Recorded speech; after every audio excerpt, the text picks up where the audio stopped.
السلام علیکم ورحمۃ اللہ وبرکاتہ۔ الحمد للہ رب العالمین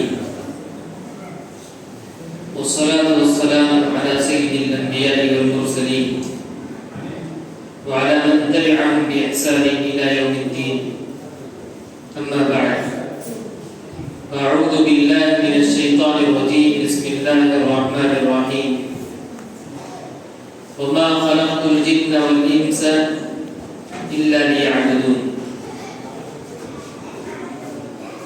معزز حضرات و خواتین، نوجوانوں اور معصوم بچوں، اللہ رب العالمین کا بے پناہ شکر احسان ہے کہ آج صبح سے ہم ایک اہم دینی محفل میں، دینی اجلاس میں شریک ہیں کہ یہ علماء کرام کے دعوات سنے جا رہے ہیں۔ اللہ رب العالمین سے دعا ہے کہ اللہ رب العالمین ہماری اس دینی محفل کو بابرکت بنائے۔ اللہ رب العالمین جس طرح ہمیں یہاں جمع کیا ہے اسی طرح آخرت میں بھی ہم سب کو جمع کریں۔ جو کچھ باتیں ہم یہاں سنے ہیں یا سننے والے ہیں ان پر اللہ رب العالمین ہمیں عمل کی توفیق عطا فرمائے۔ معزز حضرات، ابھی حمد و ثنا کے بعد سورہ زاریات کی ایک آیت کریمہ میں نے تلاوت کی۔ اللہ رب العالمین نے اس میں فرمایا کہ میں جن انس کی تخلیق کا مقصد، جنوں کو بھی اللہ رب العالمین نے پیدا کیا، انسانوں کو بھی پیدا کیا، پیدا کرنے کا مقصد لیعبدون، تاکہ اللہ رب العالمین کی عبادت کریں۔ اللہ رب العالمین کی عبادت کرنے کے لیے اللہ رب العالمین نے ہمیں پیدا کیا ہے۔ ہماری اپنی پیدائش کا مقصد، ہمارے اپنی تخلیق کا مقصد رب العالمین کی عبادت ہے، رب العالمین کی عبودیت ہے، رب العالمین کی توحید اور یہ تمام چیزیں ادا کرنے کے لیے یہ اللہ رب العالمین ہمیں پیدا کیا ہے۔ اب رہا سوال یہ ہے کہ انسان اللہ رب العالمین کی عبادت کرے تو کب کرے؟ کیا کسی زمانے کو خاص کر لے، کسی دن کو خاص کر لے، کسی مہینے کو خاص کر لے؟ وہ کیا اپنی طرف سے کوئی بھی کسی بھی زمانے کو، کسی بھی مہینے کو، کسی بھی دن کو خاص کر سکتا ہے کیا؟ نہیں میرے بھائی، دن کی تخصیص کرنا، عبادت، جب لفظ عبادت آ جائے تو آپ اچھی طرح یاد رکھیے کہ کوئی بھی ایک کام ہم عبادت سمجھ کے کرنے لگے تو قرآن و حدیث سے ہمیں روشنی چاہیے۔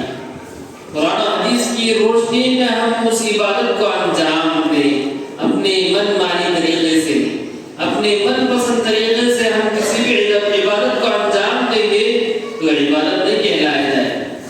عبادت کے لیے ضروری یہ ہے کہ اللہ کے نبی صلی اللہ علیہ وسلم اس عبادت کے طریقے کو بتائے ہوں، اللہ رب العالمین اس عبادت کے طریقے کو قرآن مجید میں بتائے ہوں، اس وقت ہم اس عبادت کے طریقے کو اپنائیں۔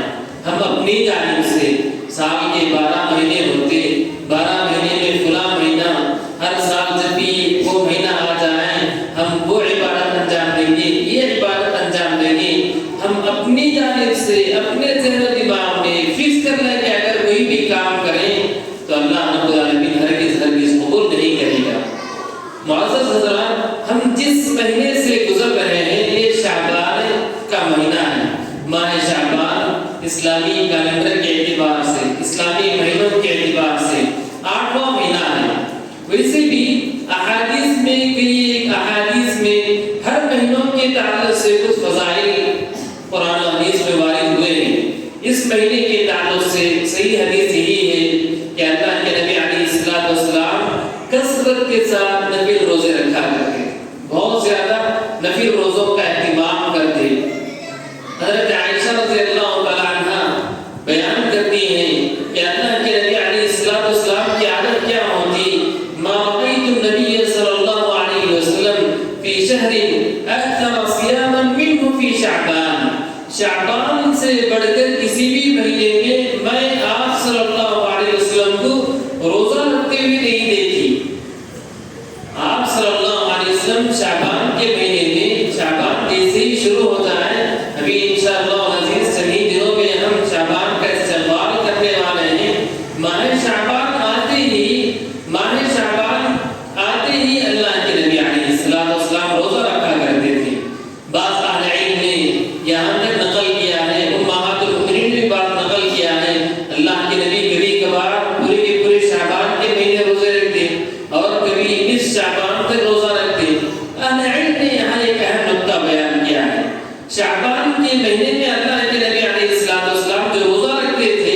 اگر کوئی انسان کوئی مسلمان نفل روزوں کا اہتمام کرنا چاہیں تو ماہ شعبان میں روزہ رکھیں۔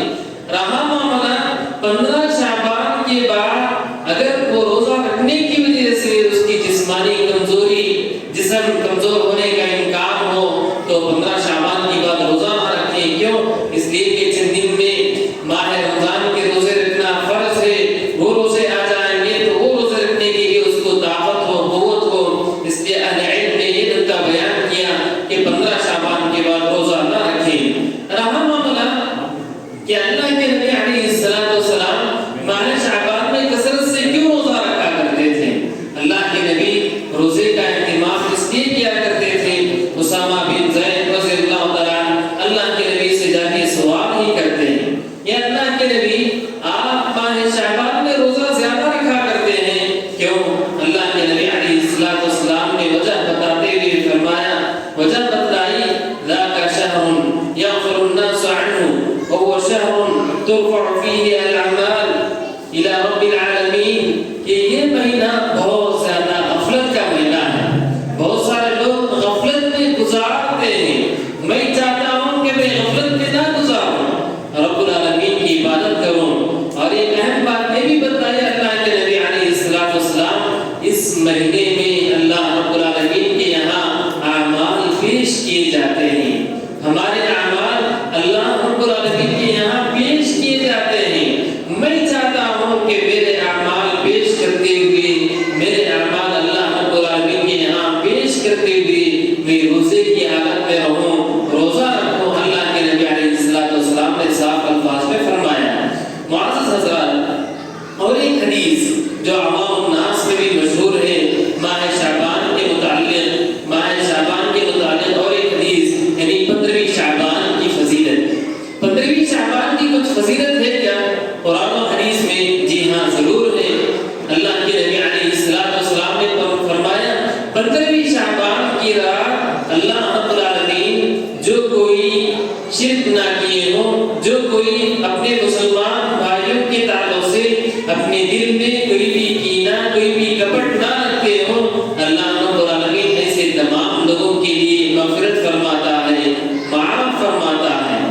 حدیث یہ ہے کہ اللہ کے نبی علیہ السلام نے فرمایا، یطلع اللہ علی خلقہ لیلۃ النصف من شعبان فیغفر لجمیع خلقہ الا المشرک اور المشاہد۔ مشرک اور مشاہد کا لفظ آتا ہے، جو شرک نہ کریں، اللہ رب العالمین کے ساتھ کسی کی عبادت نہ کریں، اور اپنے مسلمان بھائیوں کے تعلق سے اپنے دل میں کینہ کپٹ پالے نہ رکھیں، اللہ رب العالمین ایسے مسلمانوں کے لیے مغفرت کرتا ہے۔ رہا معاملہ ابھی یہ سوال کہ کیا اگر شعبان 15ویں شعبان کی فضیلت ہے اس دن کو ہم خاص کر سکتے ہیں کیا؟ روزہ رکھنے کے لیے، نمازیں پڑھنے کے لیے 15ویں شعبان، آئندہ مہینہ ہم لوگ شعبان میں داخل ہو جائیں گے تو 15ویں شعبان جیسے آ جائیں ہم روزوں کے ساتھ، نمازوں کے ساتھ خاص کر سکتے ہیں کیا؟ معزز حاضرین، ابھی میں نے آپ لوگوں کو بتایا کہ عبادت، کوئی بھی عبادت کسی بھی وقت پہ انجام دینے کے لیے ہمیں اللہ اور اس کے رسول بتائے ہوں، اسی وقت ہم عبادت کو اس وقت پہ انجام دیں۔ اللہ کے نبی علیہ السلام نے بس یہ بتلایا کہ الا للمشرکین اور للمشاہد، کہ جو کوئی شرک نہ کرتا ہو اور جو کوئی اپنے دلوں میں قدرتوں کو نہ پالتا ہو، اللہ رب العالمین اس کو معاف فرماتا ہے۔ کرنا ہمیں یہ ہے کہ ہم اپنے عقیدے کو مضبوط کریں، اپنے عقیدے کو مضبوط کریں، توحید میں مضبوط سے مضبوط رہیں، اور اپنے اعمال کو دیکھیں، اپنے معاملات کو دیکھیں، اپنے دل میں اپنے ہی مسلمان بھائیوں کے تعلق سے کیا کچھ ہم پالے ہوئے رہتے ہیں، کتنا حسد ہے، کتنا کینہ ہے، کتنا کپٹ ہے، کتنا جلتے ہیں ہم۔ ان تمام چیزوں کا اگر کوئی بھی مسلمان دور کر دے گا تو اس فضیلت کا وہ قابل بن سکتا ہے میرے بھائی، یہ فضیلت اس کو مل کے رہے گی۔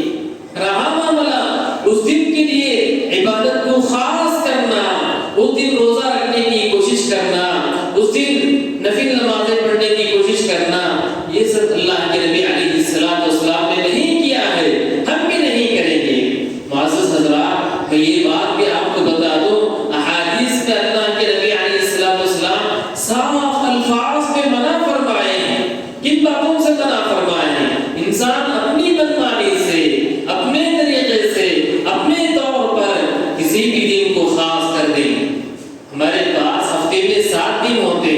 7